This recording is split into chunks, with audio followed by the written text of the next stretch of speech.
വരന്തരപ്പള്ളി പഞ്ചായത്തിലെ കൂട്ടോലിപ്പാടത്ത് റോഡരികിൽ മണ്ണ് കൂട്ടിയിട്ടിരിക്കുന്നത് അപകട ഭീഷണിയാകുന്നതായി പരാതി.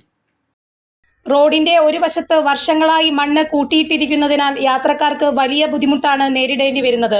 പ്രത്യേകിച്ച് 2 വലിയ വാഹനങ്ങൾ ഒരേ സമയം കടന്നുപോകാൻ കഴിയാത്ത സ്ഥിതിയാണ് നിലവിൽ. വാഹനങ്ങൾ തമ്മിൽ മറികടക്കേണ്ട സാഹചര്യം ഉണ്ടാകുമ്പോൾ സൈഡിലേക്ക് മാറി നിൽക്കാൻ മതിയായ സ്ഥലമില്ലാത്തത് അപകട സാധ്യത വർദ്ധിപ്പിക്കുന്നുവെന്ന് നാട്ടുകാർ ചൂണ്ടിക്കാട്ടുന്നു. രാത്രികാലങ്ങളിൽ അപകട ഭീഷണി ഇനിയും രൂക്ഷമാകുന്ന സാഹചര്യമാണ്. പ്രദേശവാസികൾക്കും യാത്രക്കാരനും ആശങ്കയുണ്ടാക്കുന്ന ഈ സാഹചര്യം പരിഹരിക്കാൻ അടിയന്തര നടപടി സ്വീകരിക്കണമെന്നാണ് ആവശ്യം. കുട്ടോലിപ്പാടത്ത് കൂട്ടിയിട്ടിരിക്കുന്ന മണ്ണ് എത്രയും പെട്ടെന്ന് നീക്കം ചെയ്ത് റോഡ് പൂർണ്ണമായി യാത്രായോഗ്യമാക്കണമെന്നും ആവശ്യപ്പെട്ട് മനുഷ്യാവകാശ പ്രവർത്തകനായ സുരേഷ് ചെമ്മനാടൻ കിഫ്ബിക്ക് പരാതി നൽകിയിട്ടുണ്ട്. ബന്ധപ്പെട്ട അധികാരികൾ വിഷയത്തിൽ അടിയന്തര ഇടപെടൽ നടത്തണമെന്ന് നാട്ടുകാർ ആവശ്യപ്പെടുന്നു.